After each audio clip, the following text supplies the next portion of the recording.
Go ahead. Hey, what's up, Lion fans? Welcome. We're here down and dirty. Sky Herman Moore. Who is this guy? Scott Herman Moore. Man, come on, man. You know what it is. What's up, Scott Mitchell? How's it going, Herman? Hey, I'm good, brother. How you been? Not bad. Not bad at all. Hey, what's up, Lions? Yeah. Lions Nation. And those of you who aren't, welcome anyway. This is always fun to do this, and we really like it. Like these lives. We love the interaction with the fans. A lot of exciting things going on in the NFL and in sports in general. But I got something. We're going to talk a lot about the Lions. They're off for the next 6 weeks. That's going to be a lot of good conversation about kind of some of their parting interviews. Coach Campbell, a lot of the players shared their thoughts about what they've gone through and then what they expect for the season. So that'll be a lot of fun. Chrissy is going to be our moderator today, and she's going to kind of keep us on point.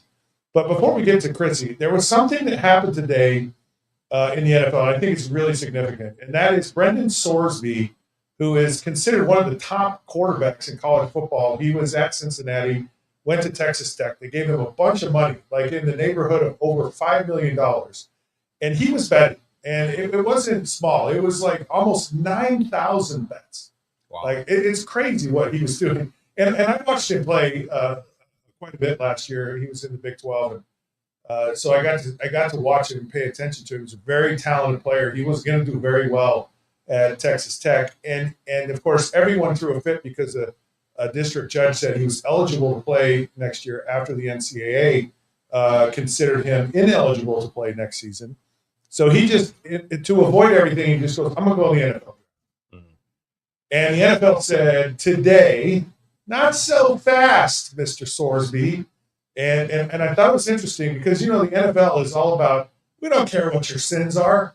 We don't care what you've done in your past. We'll take anybody. Give us your tired, your poor, your gamblers, your abusers, all those things. The NFL said no. Said, we're sorry, we're not having a supplemental draft. So Brendan Sorsby is going to have to sit out and not play this year. And the NFL said, look, there's an accountability to things in our league, and gambling's a big part of the NFL. There's a very tight, deep relationship there. And I thought it was interesting. The NFL said no to Brendan Sorsby with all of his kind of issues. I'm curious what your thoughts are. Is that the right move? Is that a good move? Is that a surprising move to you, considering the NFL kind of likes, they'll take anyone? I don't know if the NFL should just take anyone, but I will say this. I think it's a good move, and it's because you want to make sure that there's a brand standard. And the NFL, I think, has been trying to be conscious of that. It used to be that there was a time when they would just, kind of brush it under the rug and let it be whatever it is. Hey, that's not on our watch. That was a different time period. But when you bring it in, you're also bringing that in to the league as well. And so if you bring in a player who has a great story, that story follows that player into the NFL. If you bring in a player that has, some history that may not be as becoming as the NFL would want, and they bring that to the party, then that's what's going to be talked about more. And that becomes in alignment with that brand. And I think most of these organizations, these teams, the sponsors, everyone, they're trying to align a certain way. And, I don't think they're starving for money. And they're not going to compromise their brand for one player. If there's anything that will kill the NFL, it's players gambling on games, because the game loses all integrity. Everyone goes, "Oh, it's fixed. The outcome's already predetermined. We lose interest in it." Everyone does. If the outcome is known beforehand and you're watching it, it's a major no-no in all of television, sports, all of that stuff. So it's a big deal. And when you're Brendan Sorsby and you're out there, betting 9,000 times on and a lot of them are on your own team. Right. It's not like you've just all of a sudden reformed yourself. I mean, it's a problem that will persist, and a gambling addiction is mean. It's a tough thing to overcome. I remember Art Schlichter, who played at Ohio State, was a very talented quarterback, and he had gambling issues, and he just never made it in the NFL, and just had a heck of a time coming to terms with things, but he was a very, very talented player. So gambling is a no-no in the NFL. And I thought it was interesting that the NFL just said, no, we're not going to let you in, Brendan. Now he may go in next year's regular draft. We'll see what happens there and who really is interested in. Okay, so right now, anyways, welcome everyone. We're so glad you could join us. We're glad to be here. We're having a good time. I'm having a great time, by the way. I passed a kidney stone today, and I'm just telling you, my life is different. It's like being born again. Praise the Lord, hallelujah! I am born again. Anyway, so Chrissy is moderating today, and she has some words of wisdom and a direction she wants to take us. What do you got for us, Chrissy?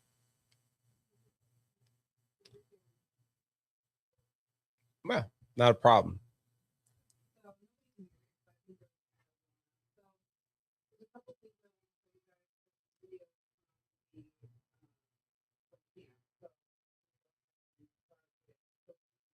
About your roster when last season ended, which was a disappointment, of course, but compare that to how you feel about your roster now. Is it completely different? Is it still unknown? Like, did you get any revelations? Well, we certainly were younger than we were, and that there's good things about that, the youth, and then there's things about it that we're going to have to work through because it's about, there's going to be a learning curve for some guys, development and how fast they can go, but we're not going to let anybody hold us hostage. That's not going to happen. So, I like the group we have. Nothing is set in stone. There's some guys that you feel pretty good about. I'd be shocked if they don't win their jobs. I think you guys know who those guys are. But we have a lot of open battles, and our eyes are open, and we're going to give these guys an opportunity. And it's the guys that are the most consistent, that can be trusted, that do it time and time again, that are the guys we're going to lean on, and they're going to be part of the core group we have here. One of the things that this isn't about his answer. This is just an observation about like body language. It's like coaches get up to the podium, and he's just kind of bracing himself. He put his hands on the podium. He's like, okay, what question are you going to ask, and how am I going to respond to it? It's not so much just like bring on the questions. I'll answer your questions. It's just there. I don't want to say it's defensive, but it's this. I'm preparing myself to give you an answer that sounds really intelligent, sounds like I'm really saying anything, but it isn't even remotely what I think or really believe. And I think most coaches are that way. And I think the ones that aren't, I think Bill Belichick was an honest person. And that's why I think he just never said anything, because he's like, if I say something, I'm just going to speak on, because he's just blunt. He doesn't know how to be any other way. I think Coach Campbell is a little bit like this. The other thing I noticed, Herman, is his voice gotten deeper? Like it seemed like, I don't know, there was like a richness to his voice, like a depth to like, I don't know, like he matured or something. Like, did his voice change or something? It just seemed, and I know this isn't answering the question, but I just, to me, as it relates to the coach, it's always funny how coaches are in press conferences. They're looking for a way to spin a narrative all the time. And I just love to see that when they do that. And I love Coach, I think he's a great spin doctor, as it were, when he likes to tell a narrative about the Lions. Well, all coaches are going to give you a certain brand. They're going to give you a certain expectation. And so here's my take. He's tired of answering the questions. I think he's been bombarded more so than we probably realize with, the opportunities that this team has had over the last few years. And not just going to the playoffs, not just being a team that has really done all these great things, but when do the fans expect them to win an actual NFC championship and then also have the opportunity to the Super Bowl? That's where I think he's coming from. The frustrations just started to mount a lot. Don't you think that the Lions fans are in a cruel position? And I say that because it felt like the Lions were on their way to the Super Bowl. I think everyone in America was pulling for the Detroit Lions. And it almost feels like that window has closed. like the same chemistry. Man, don't isn't- start saying the windows No, is closed. I now. understand that. I'm People just don't- saying. people don't like closed Well, windows I'm just making an observation unless here. you're keeping the bugs out. I think the Lions are really close to being in a cruel position, is all I'm saying. That it's like, if they don't come through like this year in a big way, and really, I mean, it almost feels like to me they're in a position where you got to go to the Super Bowl or it's just not going to be a great year. I really feel that way. And I know, see, I think Coach Campbell is actually tempering expectations. We're young.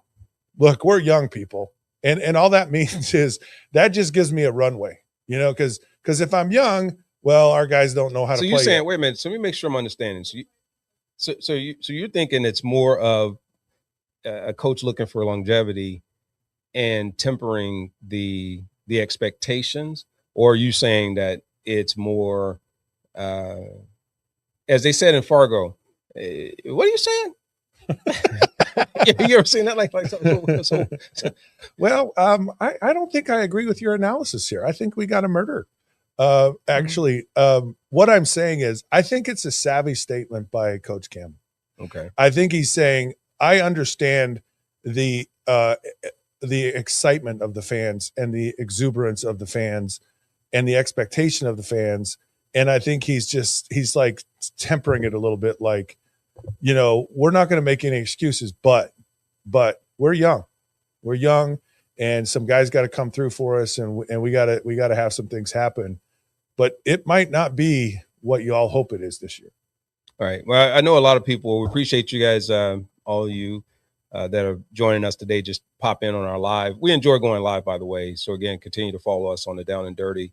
Scott Mitchell, Herman Moore. We want to get to, first and foremost, thank you all. Dave, Allen. Let's see. We have Jay. Thanks a lot, Michael, for coming in. And we got some people that are, Scott said that was well said. It was great. I'm glad you like Fargo, Jay. I mean, Fargo's one of those movies I love. You darn tootin'. So people want to know that about me. But so I believe that's Mrs. Lundegaard in the cabin, and it's your buddy in the wood chipper. We love movies, by the way. So for those of you that like that, that's we go off record here and we just go on our own little path. But there's dynamics that are at play when it comes to coaches. And when you think about coaches and you talk about coaches that make a difference in ball clubs, people always ask me this question. They go, you've had of the coaches you've had, wouldn't you love to play for a guy like Coach Campbell? Yes. But I also know that beyond the head coach, it comes down, I want to know my position coach is important to me, because that's the person you're going to spend a lot of time with. Yeah.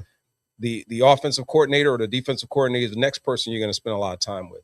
We talk a lot about players, and when we look at the draft and you look at the fact they came in and we got a glimpse of what these players are going to look like and what the team's going to look like, what the mature people and the others pay attention to is who's developing the talent, who's actually going to be calling the plays, who's going to get people properly aligned, because the players don't go out there rogue. You just can't go out there and say, we're going to run whatever we run and the coaches have to live with it.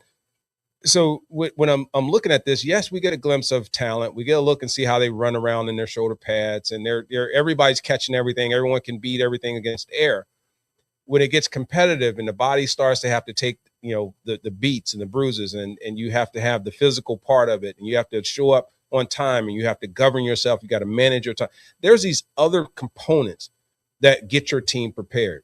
It's beyond just what we see the guys catching passes and running routes and throwing passes. It's bigger than that. It is the whole body of work. Oh. And now I want to know, where are the players mentally when they come back into the season? Everyone's going to say, hey, I'm coming back. This is our year.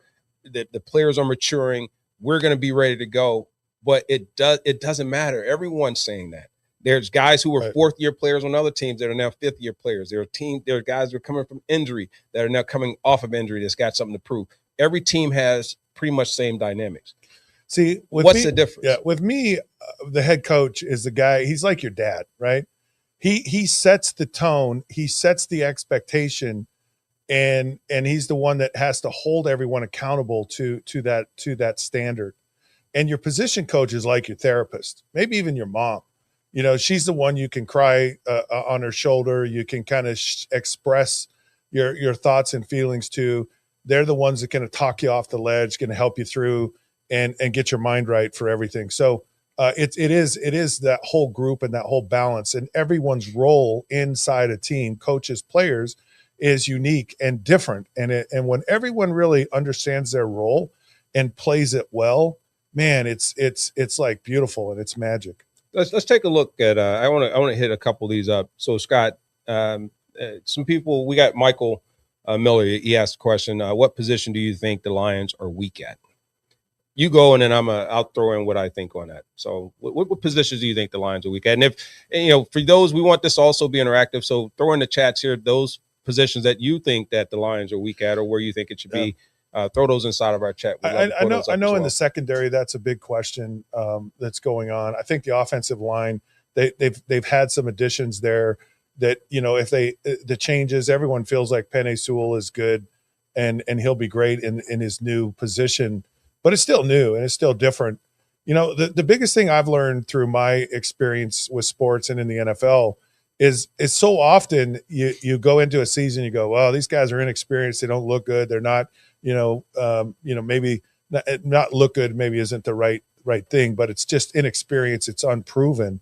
And so often those end up being some of the strongest parts of your team, and things that you count on that are just rock solid for whatever reason just aren't. And a lot of that's because of injury or, other circumstances. So, it's a great question to ask.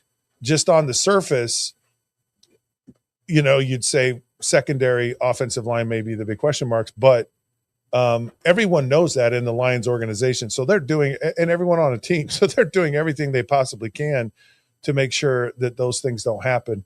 And whatever everything is today, it's nothing. Like there's no pads on. It's not live. There's no live bullets happening. I saw this thing from Tom Brady, and he was talking about these guys are on the practice squad and they look great on the practice squad. And then the minute they were going to get elevated to play in the game, it was like they were different players. And that pressure of playing is a real thing. And guys are either ready to handle it or they're not. And you don't know until you actually get there. No, there was one question I want to go back to from David. He had a question for us. He says, dude, I want to know how it was for you guys. We'll pull it up. So, dude, I want to know how it was for you guys when you played. Do you honestly feel the Ford family is committed to winning a Super Bowl back when you played or now? Example, letting Kevin Glover go, etc. We are worse this year than last year. Never a big free agent signing since Scott Mitchell and Dre Bly. So, I'll give you my honest answer. Right. I think at least it felt like there was a lot of people inside the organization who really were very talented and very good. And a lot of them were in the scouting department. Kevin Colbert, Ron Hughes, those guys left kind of midway when Bobby Ross got hired. They went to Detroit, or they went to Pittsburgh, and of course won Super Bowls there. Kevin ended up being the GM for the Steelers, had massive success there, and they were really good. I mean, there were a lot of really good things in the org, really good players, as you mentioned, David, and just not a sense of how to put it all together. And it always felt like to me with the Lions, the owners, that were more concerned about their perception in the public. And so much of what they were thinking the public felt, they made decisions off of. And it always felt not grounded in the smartest thing to do, but grounded in emotion, grounded in, what would have them coming out on top at the end of the day. But I can tell you, I never really felt like, oh yeah, I can tell you other places I played, Miami Dolphins, like it was about winning a Super Bowl every single year. And that was very clear.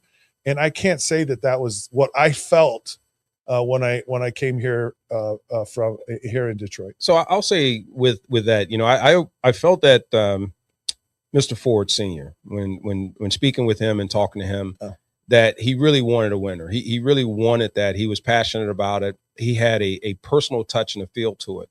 somewhere along the way, as he was less involved, it seemed like it was less about that. It became more business based, and it was a lot of pressure and not inner fighting, but it seemed like you were competing with what the administrative and the organizational side wanted on the business side versus what they wanted to understand you could acquire through just winning.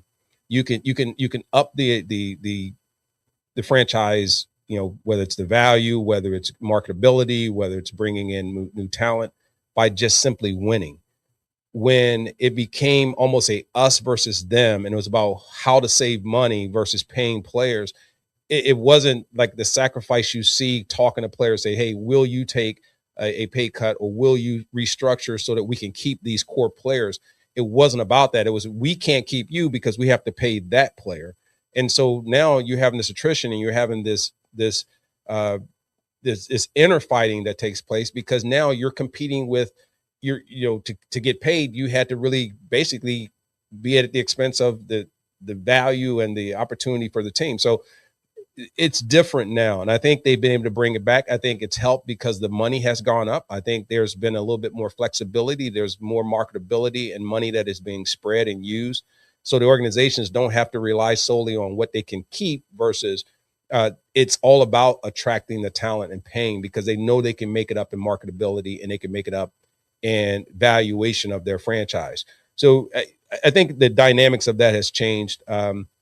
When you talk, and I think the other one you talked about, Kevin Glover, Lomas, and some of these other guys, Scott, myself, all that, you start to break up a team. You start to make it to where it's no longer one where players are happy. So now the entire organization is upside down. You bring in Matt Millen, you bring in a guy like Bobby Ross, who has a difference of opinion, and it's not to beat on these guys, but you can see where the franchise completely lost cohesiveness. It lost purpose.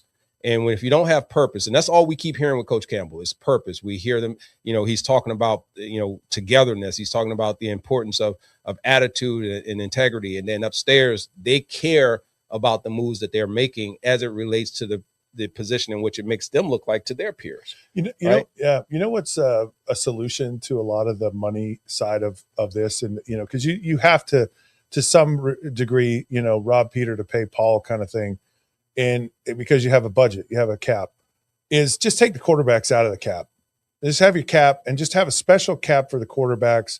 It's just because quarterbacks just for whatever reason make so much of the percentage of the salary cap. So just take them all out, and it would be a better league, because you would maintain a lot of the things that you're talking about, where you're creating this chemistry and this continuity with players.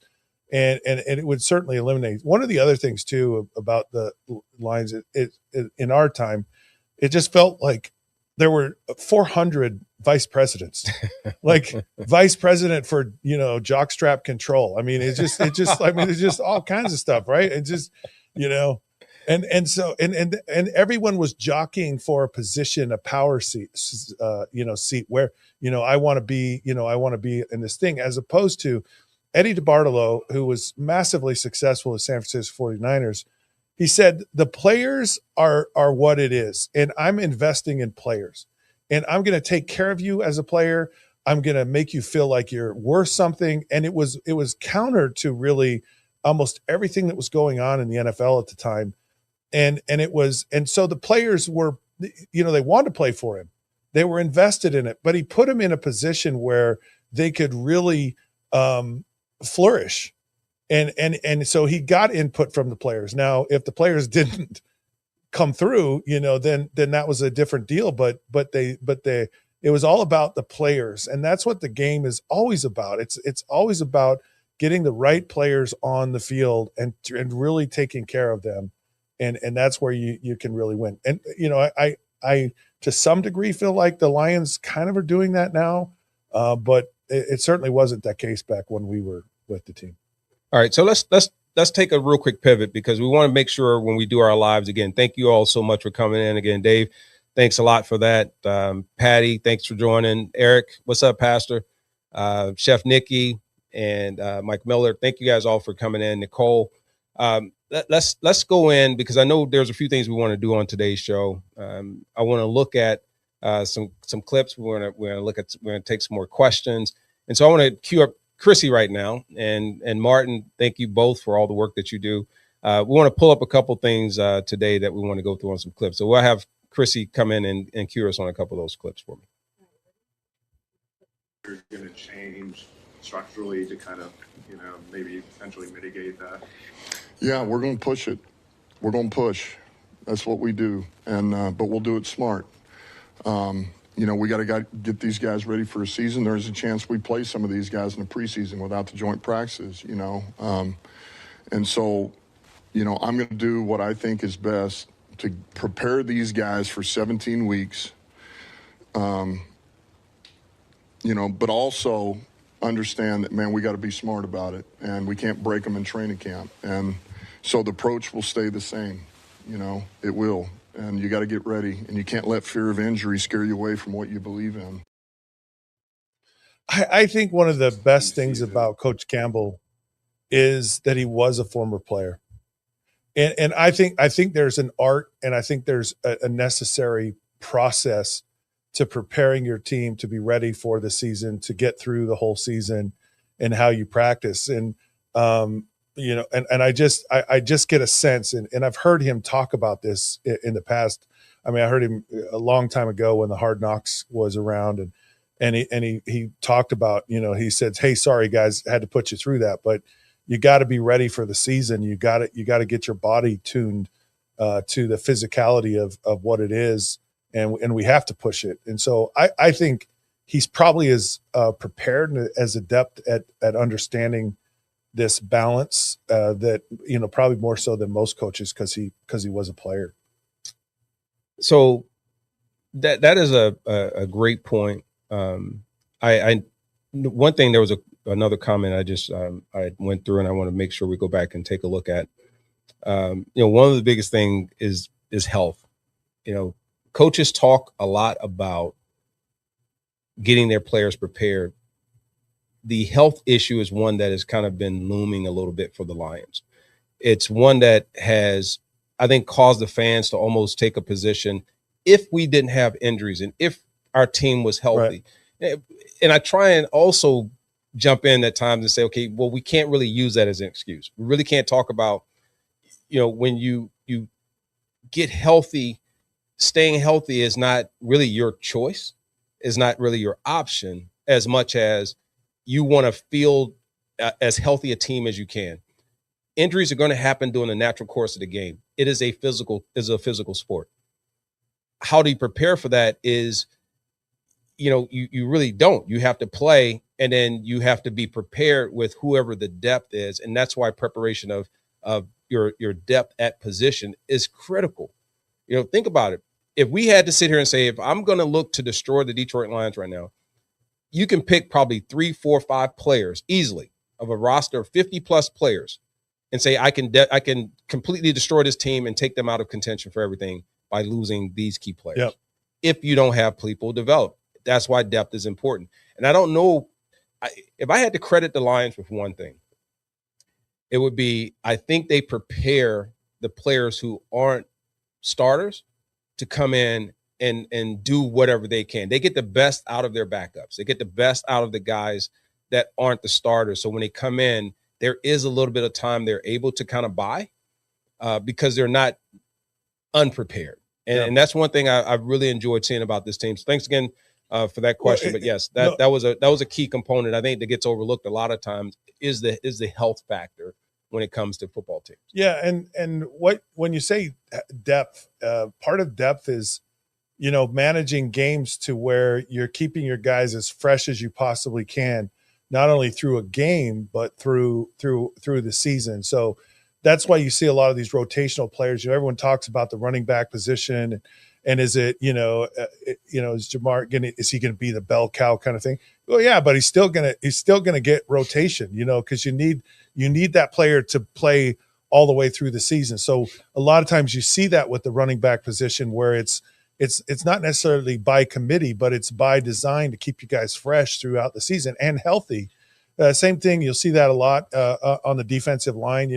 Offensively, you don't really see it on the O-line but you'll get rotational players because guys get injured, and you want players on your offensive line. And when you're talking about depth and keeping people healthy, You want offensive linemen that are multi-dimensional, that they can play, three or four positions on that offensive line.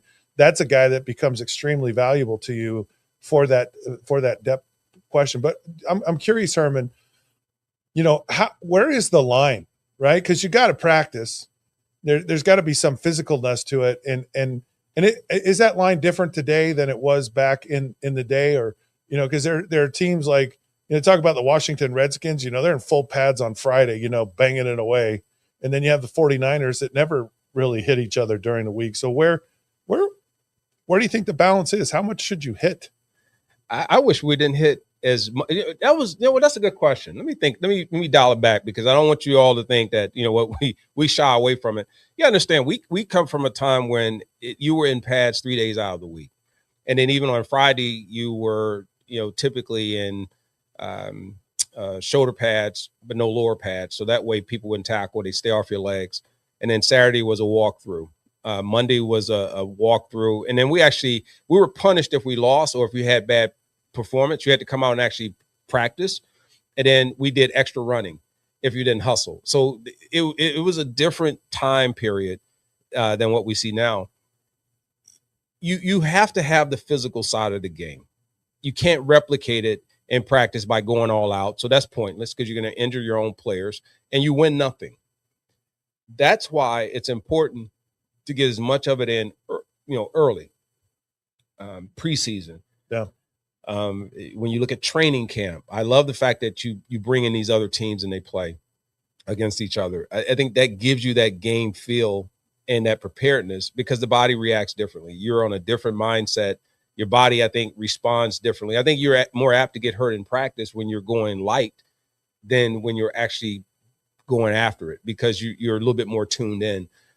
So it's one of those. It's been an age-old thing. Do you hit more? Do you hit less? Do you run more? Do you run less? Do you rest? The season's not long enough right now for players to rest. I think you shorten the practices. You have the intensity. You sharpshoot, and you get what you need to get done on the field. And then you need to spend more time, I think, in the locker room, because that's where we see most of the mental mistakes occur. We don't look out there and go, these are some really untalented players. We go, these players aren't playing smart, right? They're not in tune with certain things. But so I'm going to say something that might shock you.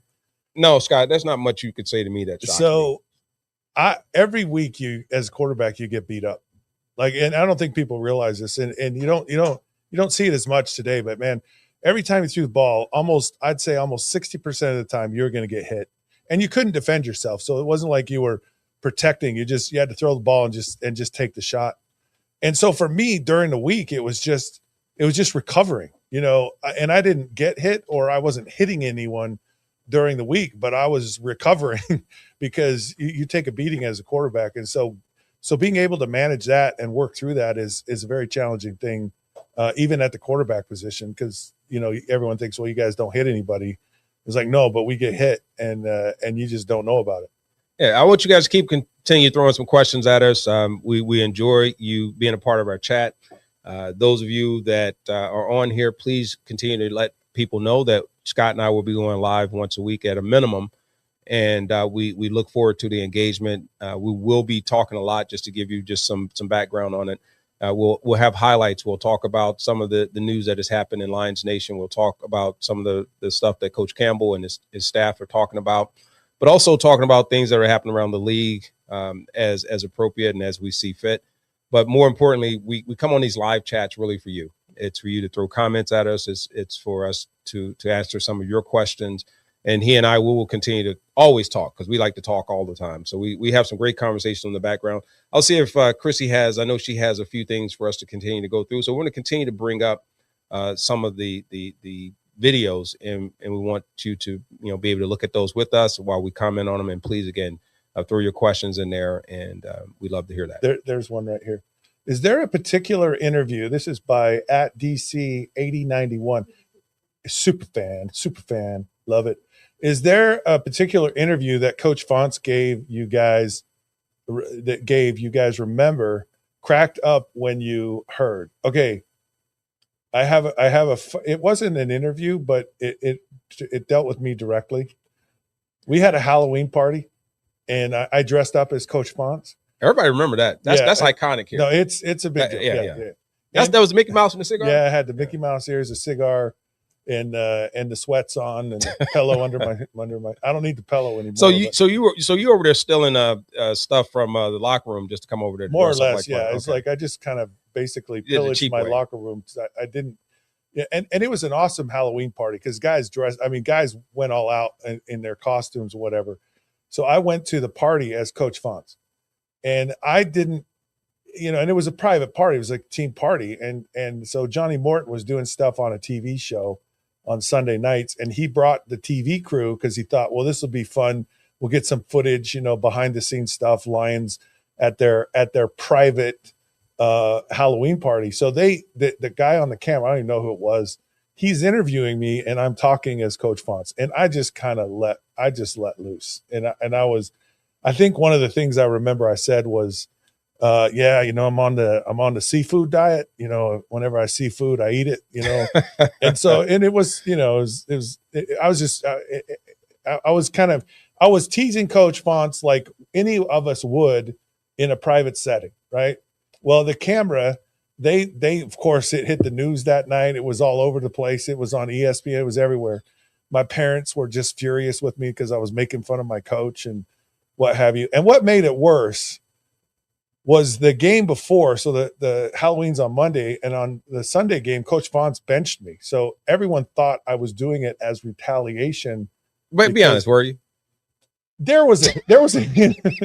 There was a hint of it. It was like it was my sarcastic way of getting my own revenge. Okay, I admit it. Fine. I'm just saying, man. I had to pull it out of you, man. It just seems like it was no. just like, man, you just pulling us along. No, you pulling us along, yeah, well, and I'm like, I don't know, man. That just sounds. It sounds like there was some anger, intention. There was some anger, no question. Anyway, so Coach Fonz calls me in his office on Tuesday, which is our day off. So I'm like, oh man, Coach Fonz is probably pissed and he's mad because it's all over everywhere, right? And you got to answer to all this stuff. And I go in his office, I sit down, and he says, so I understand I was at a party last night. And I said, yeah, you were. And he says, well, did I have a good time?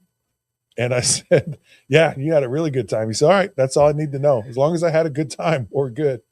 And he took it graciously. And I think he knew for the most part the spirit with which it was. I don't know. I didn't always have the greatest relationship with Coach Fonz, which is unfortunate, but regardless, I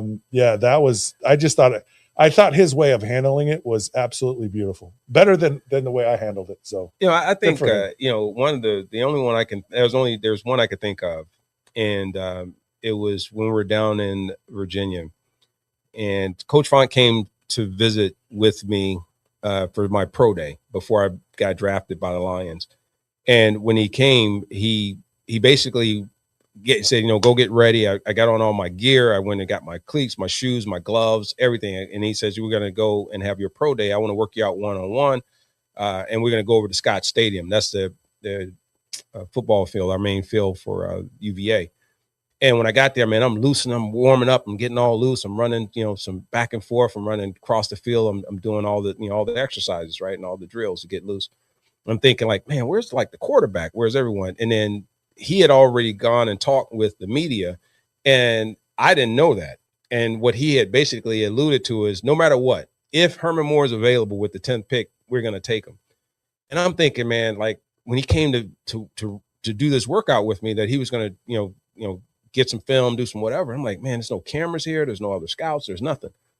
And we walked literally around the field 3 times just talking. And he's telling me about Detroit. He's telling me about the run and shoot offense. He's telling me about Willie Green and the quarterbacks. And we got this young quarterback in Andre Ware, and he's going to be our next guy and all this. And all of a sudden we stopped. And I said, okay, it's, we're getting ready to work out. And he goes, no, he says, that was it. I just wanted to talk to you. And that's all we did. We just walked around the field for 3 times. And he lucky it worked out, because if you remember, I dropped a lot of passes, not in camp, not in all that. It was just one preseason game that was awful. And yeah, it would have been awful if they'd found out that I was a bust or something like that. And all we did when he evaluated me, his way of evaluating me was, let's walk around Scott Stadium 3 times. He said really quick. Oh, there it is. Look, we got the clip right here. Play the clip. Oh, it's not the clip. That's the. Well, I know, Pastor. You said, and he's Pastor's Eric E. Dub, man. That's my guy. They said unless the video or a photo actually existed, then they call BS on you and dressing up like Coach Fonts. So there it is. There it is. There it is. It There's the infamous. and look, man, you're actually even wearing 19. You still got that? No, my family stole all that. No, stuff. if you had that man, you know what? You ever watch this thing called Whatnot? Yeah, Or no, eBay Live? Yeah. And all that? Like that would go in a heartbeat. that would totally. That would definitely go. Yeah. I don't know how much I would bid. I would start if you did $1 auction starting it out, I would bid on that at least $5. I think I'd actually buy it myself. I'd buy it from myself for myself. Okay, so there was one more with Coach Fonts. It was funny when I signed in Detroit. You know, they have the ceremonial hold up the jersey kind of thing, and you're at the podium and all this stuff. And he goes, "Look, I'm a defensive coach, but I know this. Barry can run the ball, so hand the ball off to him. Herman can catch the ball, so throw the ball to him, and that's all you got to do." And that's pretty much what happened. So How'd that work out for you? yeah, he's a smart coach. Yeah, he did okay. Yeah. Again, thank you all for joining in and coming in. KC, appreciate you, man. Hey Scott, hey Herm, Fred, thanks for joining in. I know Dave, we've said what's up to you as well. But let's see what we got here. Let's throw up some more of these comments, Chris. What do we got? Give me some more comments.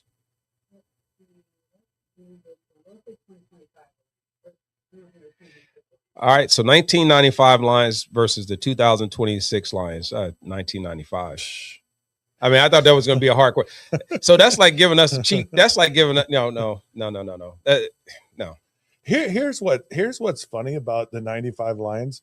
And this was I can't throughout the years, I can't tell you how many people have said, "Man, I love playing with the 1995 Lions on Madden." Now, I know they changed it after a while, but for years, 95 Lions were a great Madden team to play.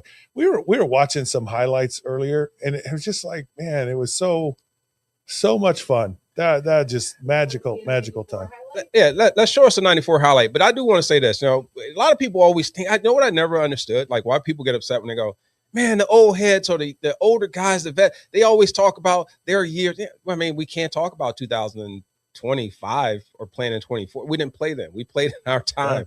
Yeah. And when we look at the game, I'm telling you, we can see the game and we understand how we would have played. Now, some guys will say they could have played in all eras. They could have done this. They could have done. I get it, right? So y'all can call a lot of crap on some of that and BS on some of those. But I'm telling you, those who know. Those who know who could have played in different eras and who would have still been there, you know, whatever, are they know. And y'all already know. Y'all already know what I think. I can't speak for you, Bill. So let's go. Let's see let's pull up this 1994 clip. Week 3, 94 at Dallas. Monday night. So it's third down. Reigning Super Bowl champion. The Lions have it. Sean Bowers. Look at that young man right there. Hey, man, what do you think about those outfits, man? I always like those throwbacks right there. When I first put it on, I hated it. Really? And then after about 5 minutes, I'm like, these are pretty cool. Yeah, those look pretty good. All blue socks. It's funny, when Barry would run on these, his feet looked like they were moving even faster. Lomas flinched a little bit there. He did, didn't he? Oh, yeah, there it is. Al Michaels. I like that. See, I told you to throw it to Herman. Yeah. And Kevin Smith, man. I used to get in fights all the time. I don't even know why I would get in fights so much, man, with the defensive backs. Defensive backs and I would go in it all the time. Go. And here they go on the long third down. And you know what? That's a good ball catch. was high and behind Right. That's the way You to know throw it why up. I was high and behind? Yeah, because you want me to get blown up by that safety. They don't understand. I saw Washington coming up. Look at me, young Jason Hanson, crooked helmet and all. You know, it's funny, man. Like our faces started to fill out a little bit more in the helmets as we got older. Yeah. But when we all came in, man, they were just too loose. It was just skinny. Yeah. That was good. You know, that 95 game was really cool. Because back then, unlike the Lions now, you know, they get a lot of nationally televised games. you got social media, you have access to so much digital content and accessibility that when we played on those, I mean, if you had 2 or 3 national televised games and you weren't Dallas, Green Bay, San Francisco, or some of those teams, right? Yeah. It was a special thing to do. And I don't know if that's lost its steam and its aura that used to be there, like you're on national TV, because now it seems like everyone's on a national channel Right. to a certain degree. You're just playing in a different place and people are picking and choosing which of those games. So is there truly a national game? You know what I mean? Like, is there truly like one Right. nationally televised? I mean, maybe you know what I mean? Sunday 'Cause you night can get 'em. football is the one that's maybe the one, that's the one that most people tune into. When there's only People limited tune teams that are playing at Oh, certain slots, like yeah. Monday night in. Yeah. at 1 or 2 slots, and then if you could do a Sunday night game at 1 slot, they're gonna probably have 2 or 3 of those coming up soon too. Thanksgiving was amazing here. Monday night football was always that, in our era, Monday night football, that meant something. That was a big deal. And you knew everybody was watching you. And we got a lot of those games in our time, which means we were a good team. Look, I played in Cincinnati my last 2 years. You know how many games we had past 1 o'clock in 2 years? 0. Every single game was a 1 o'clock game for 2 years. Like nobody, I don't even think anyone knew that we even played or existed. And so the fact that we had a lot of games in that era meant that we were interesting and fun to watch. Yeah, let's look at some of the. We talked about the '95, right? And we just mentioned, and unless your fingers are broken, we were asking you a question on whether or not would you take the '95 or the 2026. So if you guys have any comments on those, or you got any, just put 25. I mean, put 95 or put 26 in there into the comments. I'd love to see what that is. Let's take a look at some of the current plays. Let's look at some of the current players there. Let's pull those up. All right, so let's go back to some of these interviews. Here's Tesla.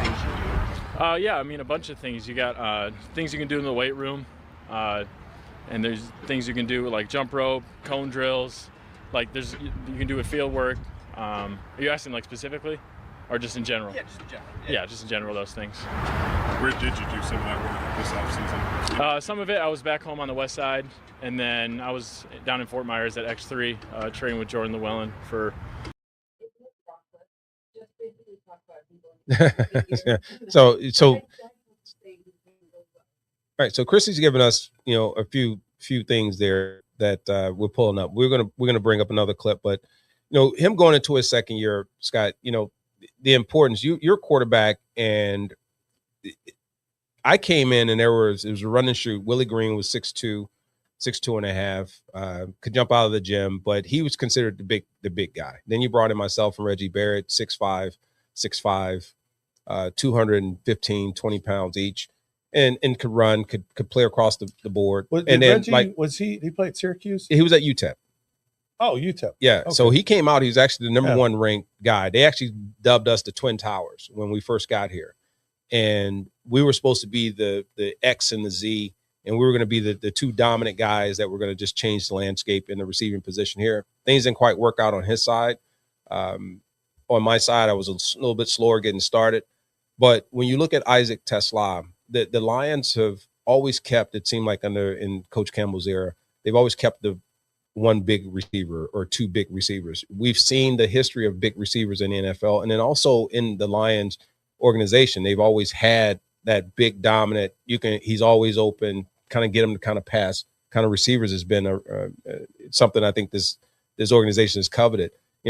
For you as a quarterback, I would imagine we talked about it, the advantage. I mean, you don't want to use that as I won't call it the cheat code, but is it a bailout player, or is it a player that you say really can compete and give you those advantages? Well, there's a couple things. One, so going into your second year, that in and of itself is a game changer, because your rookie year, you're seeing everything for the first time. And so it's like you're drinking to a fire hose. You're easily distracted. You're trying to find the mental focus that it takes to get through an NFL season. And it's a big leap from college in so many areas. the physicalness of the game and just the whole thing, and learning a new offense and a greater responsibility. These offenses are complex, and it's a lot to know and to learn and to be able to just go out and play. So you come into your second year and you go, it's a huge leap, just that in and of itself. So that's a really good thing for a second year player, I believe. I'm sure you've experienced that in your time, and I think everyone just goes through that maturing process. But when you have a big receiver, it's as long as you have a quarterback who understands how to throw to a big receiver, and really, and big receivers sometimes are tight ends. And it's a very similar type of thing, how these quarterbacks throw to these tight ends. So you get a lot of back shoulder throws, you get a lot of higher pass, all these different things, or and it's using, if you're not using the height and the bigness to your advantage, then it's a waste of time. And you really have to throw the ball and utilize that advantage, or it means nothing. So as long as the quarterback understands it, a wide receiver understands it, then it's like, it's magic. It's like, and I think that was one of the things with you that it was an adjustment for me because I'd never played with because you were such a dominating force against, pretty much everyone you played against.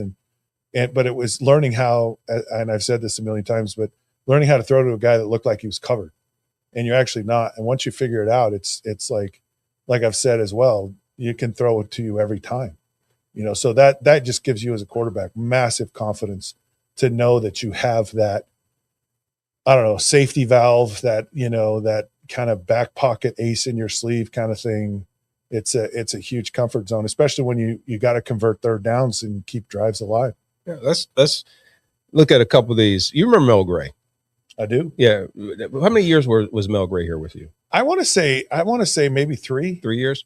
Now, for those, I don't know. I'm going to ask you all also as you're looking at this from the comments, though, because I want them to also interact and engage us in the comments. Like, I'm gonna ask a few questions, just throw them in there, and we'll pull up a few of those. But it's interesting, like the kickoff. Like, I miss kickoff. 1,000% kickoff return. I miss really. I don't even feel like punting is kind of okay, but the kickoff and kickoff returns. I get the injury piece. They're trying to make the equipment better. They're trying to make rules better. But man, what a difference! If you want to change one thing, maybe figure out a different way for the onside kick. Like maybe get rid of that and see if there's something else that could be done to make it to where it at least is competitive to kind of recover it.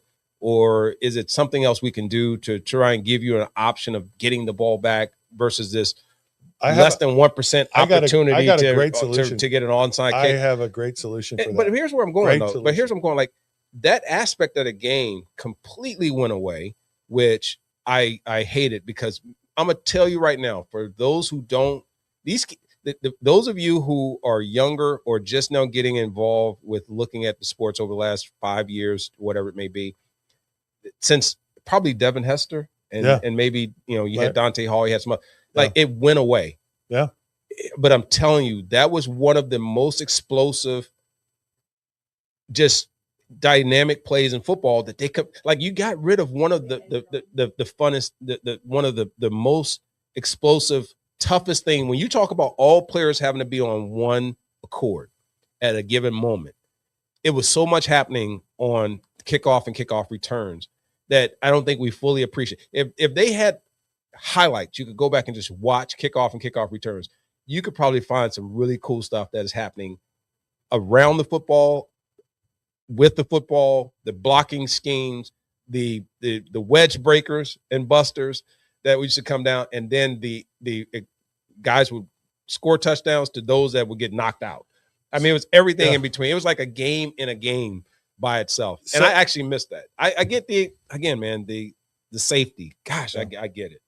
But I missed that. A guy like Mel Gray, a guy like Devin Hester, you would watch. Because you're like, this guy, he touches the ball, he can score a touchdown.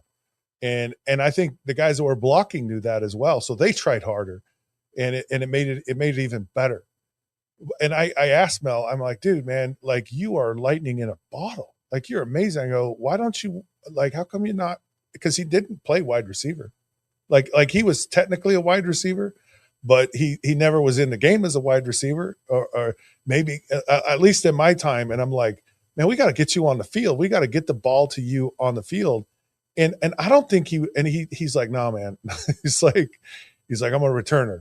And I think he really felt that like he was more comfortable in that than actually going on the field as a wide receiver. And it was just something Mel, yeah. I got to tell you one interesting story.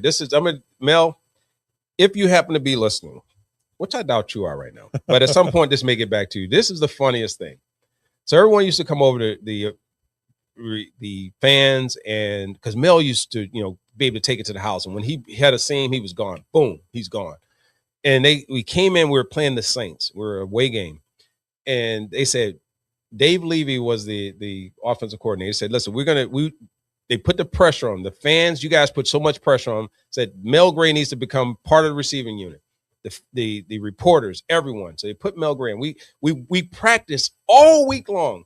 The whole time we said, Mel, we gave him one play. We gave Mel one play to run. And that play was a 5-yard hitch route. Simplest play there. Simplest play. You run 3 steps. Quarterback takes a 3-step drop. He throws it to you. Boom. You catch it. We figure if Mel could get in his hand, because Mel has good hands as a receiver. Yeah. One play, y'all. He runs a takeoff. He runs a take. Where did you even come up with the takeoff? You shouldn't even be running a takeoff. Takeoff wasn't even in your cards. It was if you go further than 3 steps, you've done too much. And he ran a takeoff. Wow. And he never played wide receiver ever again for the Lions. We never put him back in. Not even when the game was out of reach, whether we were behind or whether we were hit. Yeah. He never ever got a chance to go back in as wide receiver. That's too bad. It was too funny. Yeah, but that was funny. So Scott, we got another question that came in from Get Back _ Joe. All right. Hey Scott, what do you think about Bobby Ross? Really? Oh man, and they're all capitalized too. Bobby Ross is all capitalized there. So here's the thing. This is what was challenging. Let me ask you this: are you going to water it down, or are you going to give it to him? I don't know. If you get me going long enough, don't go crazy. Chrissy said, "Don't go crazy." I'm not going to go crazy. All right, you sure?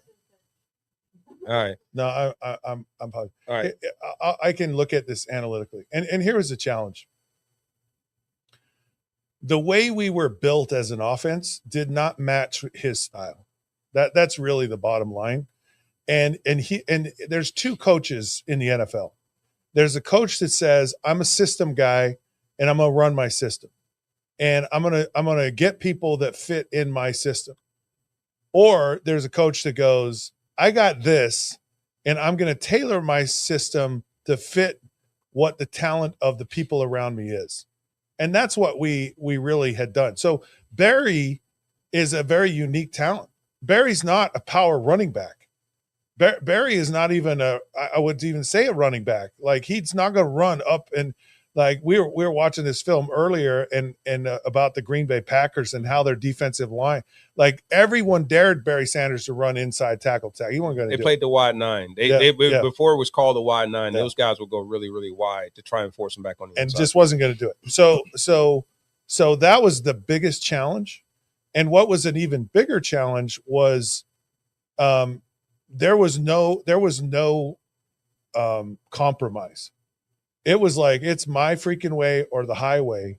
And it was so frustrating to me because Bobby Ross shows up and I'm going into my 8th year in the NFL. I've been in some of the best offenses ever in the NFL. You know, I was raised and, taught by Don Shula and Dan Marino, like for 4 years. Like I know what great offensive football is. I had a great system when I was in college. We had Tom Moore here in Detroit, and really was the genesis of Tom Moore leading him to a 49-year career in the NFL. And it was our offense and what we did. And so going to Bobby Ross, and I'm like, we're like a bunch of thoroughbreds here, running like a bunch of Clydesdales trying to deliver Budweiser to the local pub. And we're just so much better than this. And it was so frustrating to me. how we worked is you just spread people out because that helps Barry run. It creates better and more well-defined mismatches, and it becomes easy. And we were like just running our head against a brick wall, and with a coach that just really was as stubborn as a brick wall, and you couldn't talk to him. And I tried, believe me, I tried my hardest, darndest. It's all right, champ. And I couldn't. It's all right, champ. And I couldn't audibilize. It's like, if you audibilize, I'm gonna kill you. All right. Like, so it just didn't mesh with the personnel we had. It wasn't a good match. I like Coach Ross. Whatever. All right, let's hit a couple of these. Let's run through a few of these, Scott. So I'm gonna pull up a few more. So we have let's do one more, Scott. So Alan, Scott, we got one more for you. Can you see that?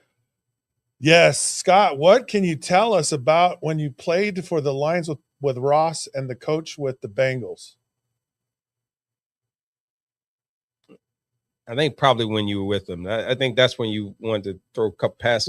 Well, there was that. So we played. I came back to Detroit and I was playing for the Cincinnati Bengals. By the way, our head coach was Dick LeBeau, and I love Coach LeBeau. He was awesome, and we had a lot of really good talent when I went to Cincinnati. It was Chad Johnson's rookie year. T.J. Hushmanzada was a rookie. Peter Warwick, who was a really good Darnay Scott. I remember Darnay. These guys could play. I remember Darnay Corey Scott. Dillon was just, man, he was a stud of a running back. Had a really good offensive line. Willie Anderson was one of our guys there. Just like we were not chopped liver. And so we came and played a preseason game here in Detroit. And I was only supposed to play like a series. And I started the game. And I got booed unmercifully, like by the Lions fan. They were, and in fact, my Bengals teammates are like, man, what did you do to these people? Like, they hate you. Man, they just like, loved you, man. Like, unmercifully, they hate you. And they were shocked. And so Coach LeBeau, bless his heart, he kept me in his preseason game. I played the whole entire preseason game, the whole game. Like, wow. And it was like our first or second preseason game.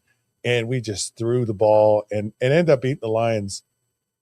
And I'm not gonna lie, we got in the locker room. It was really weird because you know how you're so used to the home locker room, and so I'm in the visitors' locker room and the Silver Dome, and I got up in front of the whole team after the game in the locker room. I said, "Look, I know this game doesn't mean anything to anybody, but it means the world to me to be able to do that, because at the end of the day." The folks, and I'm sorry about it, Detroit Lions fans, but it was good. It was good revenge on Coach Ross. No hey, man, question. why are you trying to give back all the goodwill, man? I know that's kind of bad. Yeah, man, that's why I'm not gonna ever let you have the mic anymore. So I'm gonna take over. So another from Alan Herman. Which wide receiver is compared to you? Well, as far as doing compared to you, well, yeah, nobody. Yeah. I think. Man, give me the microphone back. No, I'm not gonna give it back to you. Listen, I know that we always talk about. I get asked a lot of the question. It used to be when Calvin Johnson was coming through that you know he was this young player on the rise. He was going to do all these special things. I remember seeing him at Georgia Tech, ACC guy. Had a lot of admiration for his skill sets and what he was able to get done. But just his size and his sheer ability as a wide receiver, what immediately jumps off the page at you, because he had all the attributes that you typically would only find either in a small receiver that was fast, right, and that type of thing. And I don't think you would necessarily say a guy like Calvin Johnson was quick as much as he had that long speed, right? Yeah. And so bigger guys, we have a little bit of time where we have to get up the field, but our steps are long. So we had some comparisons there. Hands, I think that they're comparable to one another. I was always a hands catcher, and our ability to go up and catch the ball, a lot of people will see the highlights now and say, well, wow, this is the only time it's ever been done. But no, those are the things. If the NFL films will ever let me have my footage, you can see that, we were going up, we making big plays, not just myself, but other players, going up over one guy, two guys, three guys, whatever, and making those type of plays. But you can see it more often now. So those things have existed. It's like none of us are really the originators as much as we continue to evolve and we continue to grow certain aspects of a game because we have something to look at. When I came in, nobody wanted the big wide receivers because they thought that we were not big enough to play tight end, and they thought, we were too big to play wide receiver. And what I was able to prove is that, no, you can have a big dominant wide receiver that changes how defenses have to draft your how they have to guard you. You start to pay more attention to how your coordinators can stop those type of challenges. And then you also gave this bigger radius to your quarterbacks that, unlike the smaller receivers, they have to run under it or they have to be open or they have to do all these things. And then being a hands catcher just gave me the opportunity to where you couldn't even cover me with a big guy, right? So those are the things that changed a little bit. And then, so if I had to compare closely to one person, it would be myself and Calvin. That's why, I have to take the name Optimus Prime and let him stay with Megatron versus, the Calvin Johnson before Calvin Johnson. I'm going to just be Optimus Prime. I'm going to give myself my own thing. Well, I think the bottom line with those names, they're both really cool. Yeah, I had to come up with a cool name because Mitchell DeMore. Okay, that's cool. That's just our last name, and then Rhymes. and all that. Yeah, I had to give myself something. So what about Johnny Morton? So you got J-Mo back then, you got the J-Mo now. In the comments, let me know: do you take the J-Mo now, or do you take the Johnny Morton J-Mo from back in the '90s? I would be interested in seeing what you think about those because we start comparing some guys. Johnny's been compared to, would he be more like a Golden Tate? Would he be more like a St. Brown? Would he be more like no, Johnny Morton was a really, really good player. And he was one that was, he got caught in between myself and Brett. And then when Jermaine Crowell and I were still here, we still had that big receiver. So he had to still be the X. And then, but Johnny was a highly dependable receiver and he made big plays and he had, I guess, more ability than a lot of people realize. Funny thing about Johnny, you talk about being caught between two really good players. He was frustrated, right? Because you guys were setting records and he was catching, I don't know, he caught like 65, maybe 70 passes. I mean, he had a really good year and he was good, but he was like, man, you don't throw me the ball ever. And so he sent me his highlight tape. So he said, will you take this home and watch this? So he was. So wait a minute, he gave you his highlight tape to prove to you that he could play. He just wanted to. But he was a USC guy. And for those of you already know that, St. Brown's one of those guys. And we've had, Mark Carrier. Yeah. We've had a lot of USC guys. It's a different culture. Fight on. That comes from there. No, it is. SC guys are. Hey, Sun God, we got to come on your show sometime because I got to ask you about the brand over there at USC. So anyways, he and I thought at first it was like a joke, right? Mm-hmm. And he was dead serious, man. And so I took it home and I watched it, and it was all from when he was at USC, because he didn't really have lines highlights or whatever. And he goes, I just want you to know I'm a good wide receiver, and I appreciated it. I really did. Like I was just like, yeah, I feel your pain, and I'm not throwing you the ball because you're not good, but it's just like there's just a pecking order here right now, and it is the way that it is. Yeah, I got a sense of what it felt like on his side later in my career when Coach Ross said, "Hey, you know what? I just think we just want to try something different," and he put me at number 3. So I felt what it was like. So I mean, right? Yeah, I get it. Yeah. Here's another one for you, Scott. You like this one? So you had a red Corvette? Did you ever have a red Corvette? All right. So Scott's red Corvette or Herman's Whale-tail Porsche. Now, I had a Porsche. I did have a Porsche.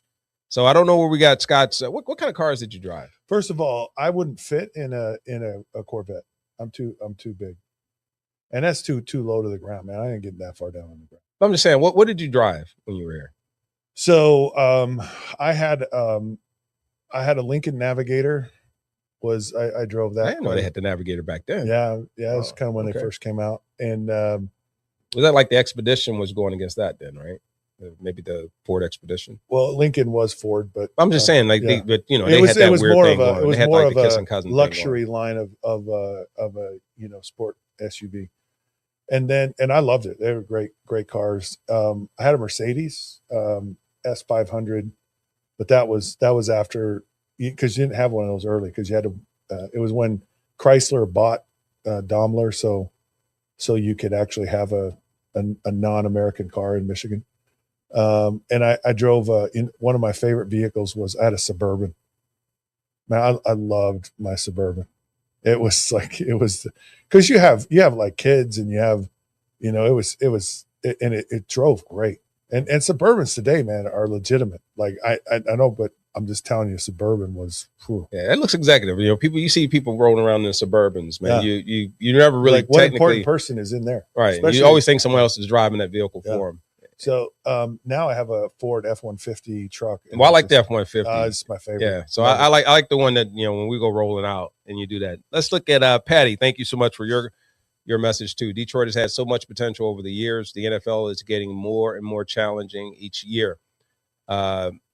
There is so much talent in all 8 divisions. Let's see. Key is good. Mentality, staying healthy, playing smart, go Lions. I think, mentality is good. Obviously staying healthy and playing smart. And by way of saying play smart, I think, we haven't talked a lot about fourth down. We haven't talked a lot about this new Dan Campbell year and what the expectations should be. We've seen them go through the evolution of the offense. We've seen them go through now a couple of few coordinators, and we've seen a lot of in between, but yet the team has still found a way to win. And even though we look at a year like last year and say it was a down year, you think about it, this is a team that has had above 500. And I don't know, you don't get any flowers. We're not giving anyone flowers for that. But I do believe that you've established culture. You've established the fact that, we don't accept mediocrity, and we don't accept seasons where we just have this ebb and flows. Like it's up year, down year, up year, down year. We're expecting to be there. And I think because they've seen it so early and as young players, I think that's become ingrained, because you look at the players that are coming in, these guys are coming from some organizations, not organizations, but schools where winning was a tradition. And I think they've brought in a culture that losing isn't something they're really familiar with, which could be a detriment as well, right? Because you don't know how to handle adversity, and you're so used to being the cream of the crop and being on the top that when you start realizing that you have to play not just smart football, you got to be healthy. You have to have the right mentality. You have to come prepared. You have to be cohesive. You have to have all these things in play. That could become a little bit of a challenge. Of one thing that I don't think that a lot of us realize, where does it start to break down a team that is used to winning? So I as this comment about, getting to and winning a Super Bowl, it's hard. I heard this the other day. Someone said that, sports, the NFL is a losing proposition. I mean, you got a 1/32nd chance of winning a Super Bowl every year. And you look at all 60 Super Bowls, Tom Brady's won 7 of them. Roger Staubach has won 3. Terry Bradshaw's won 4. Who else is a bunch of guys have won 3. And all of a sudden you get down, and those are the same teams, right? So now you whittle it down to maybe half of those games where it's probably less than that of a team, just a one-off winning the Super Bowl. And there's not a team that I root for more in all of sports than the Detroit Lions. I want so bad for the Lions to win a Super Bowl because, they've never been to the Super Bowl. And also because, I'm a Lion and I appreciate this fan base here and how passionate, and I've seen it through the years. Everywhere I've lived, there's always Detroit Lions fans everywhere, all across the country. It's incredible how many fans are out there of the Detroit Lions. So to win, it's all about, we talked earlier about depth and about, putting the percentages in your odds and about getting the right mindset as a team and as an organization and praying that you stay healthy and all the breaks go your way. But it is a tough proposition to win Super Bowls in the NFL period. And I know the Lions fans know this, but just trying to stack as much of the percentages in your favor and giving yourself the best odds of winning is really, I think, the very best thing you can do as any organization. All right, let's hit a couple more of these, and we can go through a few of these a little bit quicker. So Dave's got another one. Let's pull that one up. Do you guys remember that horrible playoff loss in Philly? Why do you got to bring that up, Dave? Made me have to come through there. And that one still stings to this day. what happened, hated the day. It's this goes to my point, what I just said. There's so much about, you look at like Peyton Manning. I think Peyton Manning went 5 years before he ever won a playoff game. And it's just hard, we ran up against a Philadelphia team that was, they were just on all four cylinders. I think they scored a special teams touchdown. I think they scored on a Hail Mary at the end of the first half. And I'll just tell you right now, David, we went into that game as confident as you possibly can be. And I'll just tell you, I know as a team, we believe we were going to the Super Bowl that year. I know I felt that way. Brett Perriman got hurt in that game. It changed a little bit of the dynamic of our offense. And we were really, we didn't handle the adversity of the situation to the best of our abilities. And we had a bad day, no question about it. And it was a tough one, but you learn from those tough losses, and that's part of, having the patience and the willingness to stick with that team. And it just takes some time sometimes to really learn and to grow.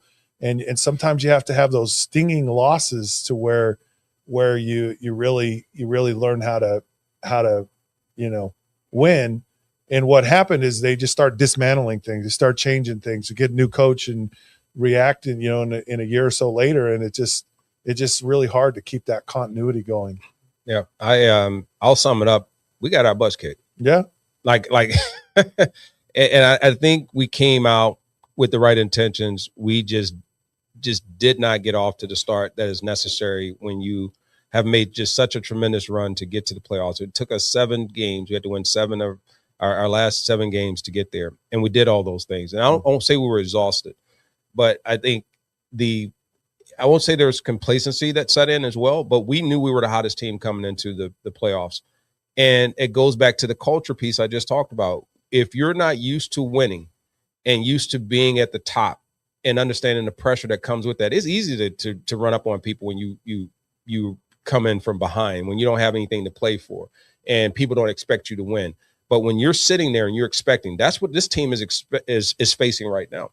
You're expected to win the division. You're expected to go out and really get the return on the talent that you have, the coaching situation that you have of stability, the organization that supposedly, upstairs has all these right tools in place and mechanisms in place to make the right decisions to put your team in the best position to be competitive for years to come, not just in what you see right now. And yet, when you're not hitting it, that pressure will start to mount, because now you look at Chicago, like there's pressure for them to win this year. Yeah. But if they fall off the mantle a little bit and it doesn't quite work out, they'll go, oh, wow, they had that one good year, but they got to get back to where they were, right? Coach Campbell and those guys have already gone through that phase in the first part of their tenure, and where people say, wow, they don't have this, they don't have that, they don't have these things. Now that you have it, how do you win while you have it before you lose it? Because you can't stay there forever. It just doesn't happen. Things are going to turn, and then you're going to have your ups and down years. So that window that people really still don't think exists in the NFL, like you have this window. The window is when you kick off that first play of the season until you say you now are eliminated from opportunity to play. That is your window. People think it's like, oh, we got this window of 4 or 5 years because these players are entering a prime. No, you only have it from that first play of the game when the season starts until you realize or find out you no longer are in, whether it's losing in the playoffs, whether it's not making it to the playoffs, or whether it's the last play of your regular season. That's when you know that window is closed. So let's take another couple quick questions here. Kirby Joseph is a player that a lot of fans, if you're a Lions fan, you know how instrumental and important he's been to the Lions secondary, he and Brian Branch. And when we started to see injuries in the secondary, that's when a lot of people started to become concerned, because we knew that they were having problems with applying pressure to opposing teams' quarterback, Scott. They were able to go out there and pick these teams apart. I don't care how great your secondary is. If you don't have pressure and you don't make that internal clock tick and go off for a quarterback, even the most routine and mundane quarterback in the NFL can pick you apart. And with these two guys going down, Brian Branch, having his injury, then you have Kirby Joseph.